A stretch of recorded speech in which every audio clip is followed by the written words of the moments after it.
I stopped for a little brain break, and there's already so many audio logs. Well, let's get dissecting. So, in the Hero Agency, or yes, the Sendai server, I don't fucking know, they're weird. They are starting to do less text and more audio dramas, which is good because A, I can understand the emotions intended, and I can't strain my eyes with the fucking text. So, what do we have so far?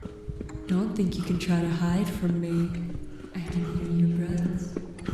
We start with K, which makes sense. Infiltrating someone's mind, I'd assume. Why their mind? Because K sounds like they're in a position of power. They're confident, while the person they're chasing is less confident. In the second log, we find out this person is, of course, Ayden's son last name Ayden. Crimson Sun, the vigilante turned hero. We find K in a position of even more power, whittling away, finding a weakness in Ayden's mind. It's not like there's an easy weakness in his head. What was that guy's name again? The one who you brought to their demise. Axel, wasn't it? Yeah, seems we found it. And it works wonderfully. He's fitted with rage here, but it's all in his mind, right? What would this do in the real world? Well, thankfully, the next audio log explains it. What the hell are you doing? I'm trying to purify it. Corrupted ether shouldn't be here. Purify? Ain't that fucking convenient. So you know about these things. Yeah, it's a threat in my demiplane. Care to explain what they're doing in my city? I don't know. You may have everyone else fooled, but I've seen what you're capable of. And I've heard the threats you've made. So I'm gonna give you one last warning. Never bring up Axel again. Who's Axel? It seems NK and K look one and the same. It can't be the same person since NK is made of pure ether and K is made up of negative or corrupted ether. I don't know the properties of ether, but I doubt they can just change between pure and corrupted. Next log. Hi, thank you for calling the Hero Agency. This is Ame. How may I help you? My mom collapsed and she's not waking up. That's not what I was after. Who are you? Hello there, Ame.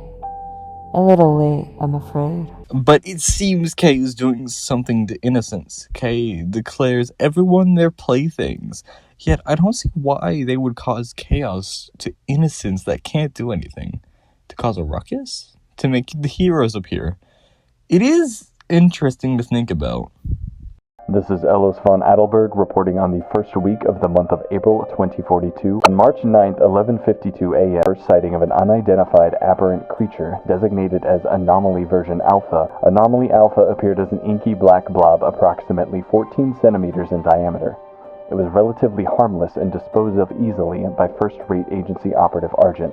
In these past 6 days alone since April 1st, there have been 9 more cases involving Anomaly Alpha. These manifestations shouldn't be possible here in this world because of the little ether existing. You guys still have gods or deities, right? Some of us carry pieces of them with us. Then I don't understand how these creatures are forming here. We get a good few pieces of information out of Elos. Firstly, a date. We know this is taking place early in the year of 2042, the first week of April. March is the first sighting of this blob. And also, Argent is a full-time hero, apparently, instead of being a pirate. Interesting. Anyways, we still don't have enough information to really guess on what's going to happen. We're still just guessing, but I do have something I'll get into later. And it's happening. Finally, we get some much-needed information out of this, and some cameos from members in the agency as well. The way I understand it from NK's explanation, ether energy is a substance used by gods to grant their followers wishes or boons. It is pure, undiluted creation, essence of the divine that serves as the circuits of our power as well. I've been researching ether energy for a bit now, and while I had originally blamed Azure and Crimson for all of this all stems from you, doesn't it, Miss Elemental? I wouldn't say it stems from me. The source has to be corrupted to form these creatures. Your deities are made up of such matter as well, but corrupting a deity is beyond absurd, even in a hypothetical sense if it were to happen. I don't care about any of that shit. I need to know that I can trust you. Show me what you can do. You already saw me do it. Although, I guess you were too preoccupied in thinking about something else. Leo, we have one of those things locked up in containment, correct? It's secure in my lab. I was in the middle of a necropsy when you guys called this meeting. Now we have one last audio to go over, and it's good. You and I need to have a serious talk, Ayden.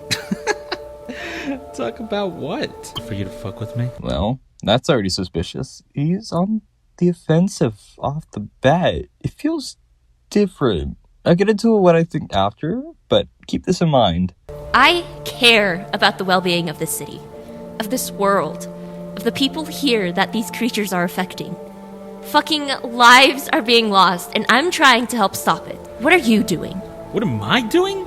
I'm protecting the city from you! The day we met at the boardwalk was our first meeting ever, so I don't know what I did to have you be such a bastard to me. Well, let's see. How about showing up unannounced, bringing danger to our home, and I don't know, maybe dragging Axel's name? Why the fuck are you so hellbent on me being the evil one? Are you that scared of me? No, you don't get to avoid that question. Answer me, Ayden. Are you scared of me? Of course not. During our battle, what the fuck did you throw at me? It hurted. It was ether. Long story short, it's what I'm made of. Here, you refused this the first time, but I'm serious. If we want any chance to keep this city from being overrun with creatures, I need to be able to teleport to you. A cross? A little cliche, but sure. So let's say I believe you now, and you're not the one I saw. Then who is it? I don't know. This log was mostly just a nice time to build a relationship between these two, but we do get a reason for Ayden's necklace that he likes to wear, and confirmation that NK and K are two different people once more. So what can I get out of these logs? Well, a few things. I can already predict how K and the corrupted ether entered Metropolis in the first place, and I can predict an ending to this arc. For how the corrupted ether and K are here, I think Ayden has and is still dragging them all in. Why? How? If NK doesn't know, how can Ayden bring them in? The simplest answer to this is his newest henchman, Inferno Mode. This new form was brought to him during his training arc for an unknown reason, and brings a massive amount of power to him for a limited amount of time. We do know he used it at least once during the time he was back, but this brings a lot more ether energy to one location. How? It uses a lot of power from Suzaku. Suzaku, the vermilion bird, a deity akin to the legendary phoenix. With it being a deity, it does have a lot of ether within it. A lot of that ether is being brought to Ayden when he uses his henchman already. Not enough to attract corrupted ether. However, Inferno Mode uses a lot more ether. Possibly enough ether to attract the corrupted to Neotropolis. Now that we figured that out, what do I mean I can predict the ending? Well, I can only go off of intuition right here. This corrupted ether sounds a lot like a certain anti-hero from Marvel. And there's only one that sounds similar to this story. I am, of course, talking about Venom. More specifically, the symbiote. It infects the mind by attaching itself to a host. When Peter had the symbiote, he became more aggressive and brutal until the symbiote was eventually removed. Now, what does the symbiote have to do with the story? Well, I can already guess. Based off of prior symptoms, Ayden will eventually become more and more aggressive.